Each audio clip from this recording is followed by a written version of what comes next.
حاجت نہیں کہ از پردہ بروں آید راز، لیکن یہ کہ یہ جان لیجئے کہ یہ جو کچھ بھی ہمارے ساتھ ہو رہا ہے اس میں ایک تو وہ ہمارا جرم، ہم نے اس علم کا دروازہ بند کیا، اپنے تصورات کو محدود کیا، دین کو مذہب بنایا، علم کو صرف علم دین تک محدود کیا، اس کو ہم نے گویا کہ سیکولر علم قرار دے کر اپنے دینی تصورات سے خارج کیا۔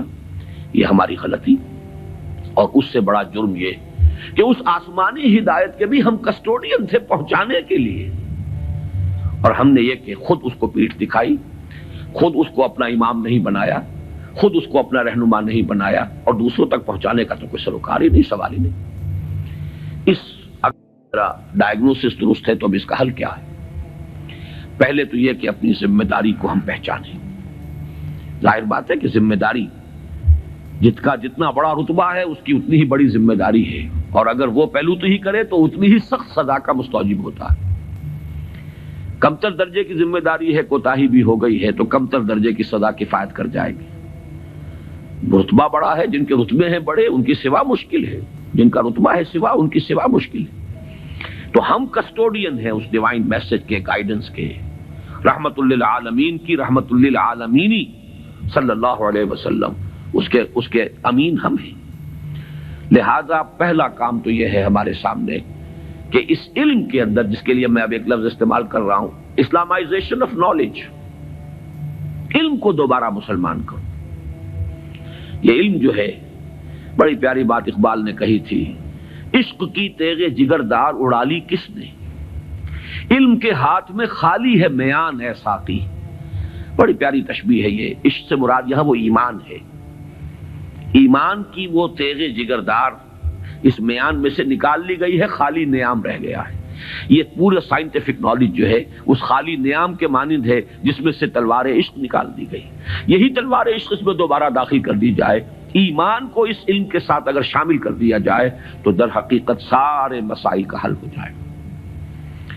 تو پہلا کرنے کا کام یہ ہے کہ وہ فلسفہ، وہ حکمت، وہ علم جو انسان نے اپنی سورسز کے ذریعے سے حاصل کیا، اس کا صحیح ربط اور تعلق قائم کیا جائے اس علم سے جو وحی کے ذریعے سے انسان تک پہنچا۔ ان کے آپس میں ریکنسائل کرنا، ان کے فصل اور بود کو دور کرنا، اور اس میں قرآن کا دعویٰ ہے۔ اور جو تھوڑی سی بھی واقفیت رکھتے ہیں، واقعہ یہ ہے مورس بکائی نے پوری کتاب لکھ دی کہ آج تک سائنس کے کسی بھی شعبے میں کوئی ایسی دریافت نہیں ہوئی ہے جس نے قرآن مجید کی بیان کردہ کسی شے کو غلط ثابت کیا ہو۔ یہ ایک بہت بڑا معجزہ ہے۔ جیسے قرآن کے اعجاز کا اس وقت سب سے بڑا مظہر کیا تھا کہ تمہارے ہاں بڑے سے بڑے فصیح اور بلیغ اور بڑے بڑے خطیب اور شاعر موجود ہیں، اس قرآن جیسا کلام موضوع کر کے لے آؤ۔ اگر تمہارا خیال ہے کہ یہ اللہ کا کلام نہیں، محمد کا اپنا کمپوزڈ کلام ہے، تو لے آؤ، فاتو بسورۃ من مثلی۔ اور کوئی جھوٹ موٹ کو بھی کوئی جرت نہیں کر سکا، اتنی ان کے اندر کم سے کم شرافت تھی، کوئی جھوٹ موٹ کو بھی سامنے نہیں آیا کہ کہتا کہ یہ ہے، میں کلیم کرتا ہوں کہ یہ قرآن جیسا ہے۔ اسی طرح آج کا سب سے بڑا معجزہ یہ ہے کہ قرآن مجید 1400 برس قبل کی کتاب، اور آپ کے شاید علم میں ہوگا ٹورنٹو میں، کینیڈا میں، جو وہاں کی یونیورسٹی ہے، اس میں جو ایمبریولوجی کے جو سب سے بڑے ماہر ہیں، جن کی کہ ٹیکسٹ بک پوری دنیا میں چل رہی ہے ایمبریولوجی کی، علم جنین، حیران رہ گیا ہے وہ شخص کہ 1400 برس قبل، جبکہ ابھی مائکروسکوپ کا کوئی وجود نہیں تھا، اتنی کریکٹ ڈسکرپشن ایمبریولوجی کے سٹیجز، اس قدر صحیح اس کی جو ہے ڈسکرپشن، یہ ڈسکرپشن کہ بچہ جو ہے ماں کے پیٹ میں 3 جھلیوں کے اندر 3 دیواروں فی ظلمات ثلاث پرورش پاتا ہے۔ ابھی تو کوئی ڈسیکشن نہیں ہوئی تھی ہیومن باڈی کے، یہ جو فزیولوجی ہے اور اناٹومی بھی اس کا علم انسان کو نہیں تھا۔ یہ حقائق کیسے آئے؟ اسی لیے قرآن کہتا ہے، اس کا دعویٰ ہے سنوریہم آیاتنا فی الآفاق وفی انفسہم حتی یتبین لہم انہ الحق، قریب انہیں دکھائیں گے اپنی نشانیاں اور آیات، آفاق میں بھی، ان کے اپنے اندر، اپنے نفس میں بھی، یہاں تک کہ یہ بات بالکل ثابت ہو جائے گی کہ قرآن حق ہے۔ پہلے ہمیں اسے برنگ آؤٹ کرنا ہے، اس کو سامنے لانا ہے۔ پھر یہ کہ وہ حکمت اور فلسفہ، اور ادھر سے ایمان، جس کو کبھی مولانا روم نے کہا تھا چند خانی حکمت یونانیاں حکمت ایمانی آرا ہم بخاں. کب تک یونانیوں کی حکمت پڑھتے رہو گے، اس کا فلسفہ پڑھتے رہو گے؟ کبھی قرآن کا فلسفہ، قرآن نے جو حکمت سکھائی ہے اسے بھی پڑھو. یہ ریویلڈ نالج ہے، یہ ریویلڈ وزڈم ہے، یہ ایکوائرڈ نالج ہے، یہ ایکوائرڈ وزڈم ہے. ان دونوں کے درمیان ربط قائم ہونا چاہیے، جو علم کلام کا موضوع رہا ہے ہمیشہ. آج ضرورت ہے ایک نئے علم کلام کی، اس لیے کہ وہ قدیم علم کلام جو تھا وہ اس فلسفے کے حوالے سے تھا جس کی بنیاد منطق تھی. آج جو علم کلام ہے وہ چاہیے جو سائنٹیفک ڈیٹا جو انسان نے کلیکٹ کیا ہے اس کے ساتھ صحیح ربط و تعلق قائم کرے قرآن مجید کا اور اس کی دی ہوئی تعلیمات کا. اس سے یہ ہے کہ یہ گیپ جو ہے وہ برج ہوگا اور اس کے اندر ایک توحید کا رنگ پیدا ہوگا بجائے سنویت کے، یہ علم اور یہ علم اور. ایک بڑی سادہ سی مثال میں آپ کو دے رہا ہوں. ایک بڑے نیک نوجوان تھے، یہ کوئی 10-15 سال پرانی بات بتا رہا ہوں. ایم ایس سی باٹنی انہوں نے کیا. ریلیجس ایکٹیوسٹ، بڑے میدان میں مذہب کے لیے بڑے جوش و خروش سے کام کرنے والے. میں نے ان سے پوچھا کہ آپ کا کیا خیال ہے ڈاروین کے نظریے کے بارے میں؟ کہنے لگے کفر ہے.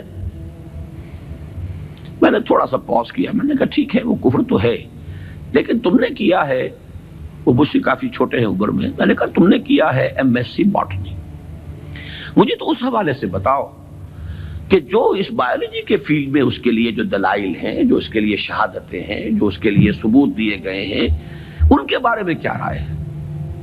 تو بلیو می ان کا جواب یہ تھا وہ تو بہت کنونسنگ ہے.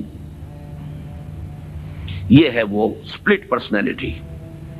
ایک شے جو بڑی کنونسنگ ہے، ایم ایس سی باٹنی کی ہے، اس میں جو کچھ پڑھا ہے اس کی روح سے وہ سمجھ رہے ہیں کہ ڈاروین کا نظریہ ارتقاء بڑا کنونسنگ، اس کے لیے مواد موجود ہے، دلائل ہیں، شواہد ہیں، لیکن ہے کفر.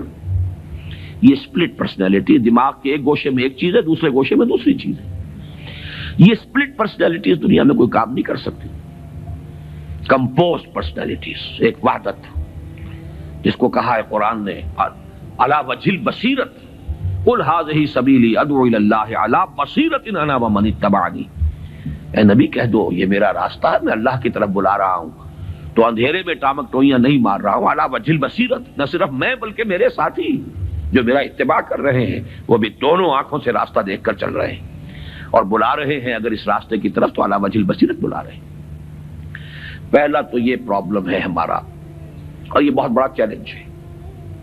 دوسرا پرابلم یہ ہے کہ یہ سوشل سائنسز میں اور جو سوشل انسٹیٹیوشنز ڈیولپ کیے ہیں انسان نے، اکنامک انسٹیٹیوشنز ہیں، پولیٹیکل انسٹیٹیوشنز ہیں، تھیوری آف اسٹیٹ ہے، پھر اس ریاست کے آرگنز ہیں، ایگزیکٹو ہے، جوڈیشری ہے، لیجسلیچر ہے، کہنے کو خیر چوتھا جو ہے پریس کو کہا جاتا ہے، لیکن تین ہے بنیادی. یہ جو نوع انسانی نے جیسے سائنٹیفک ترقی کی ہے اسی طریقے سے انسٹیٹیوشنز ڈیولپ کیے ہیں، بڑی قربانیاں دی ہیں. ہم تو خلافت راشدہ کے خاتمے کے بعد پھر ملوکیت کے دامن میں آ گئے تھے. وہی بادشاہی، وہی عیش، وہی محل، بغداد کے محل اور بغداد کی راتیں، وہ جو الف لیلہ، 1000 نائٹس آف بغداد، وہ جو کچھ ہوتا رہا ہے وہ ہمیں معلوم. یہ تو یورپ والوں نے خون دیا ہے، انہوں نے جانیں دی ہے، انہوں نے اسٹرگل کی ہے، تب بادشاہوں کے کلچز سے اپنے آپ کو چھڑایا ہے، انسٹیٹیوشنز ڈیولپ کیے ہیں.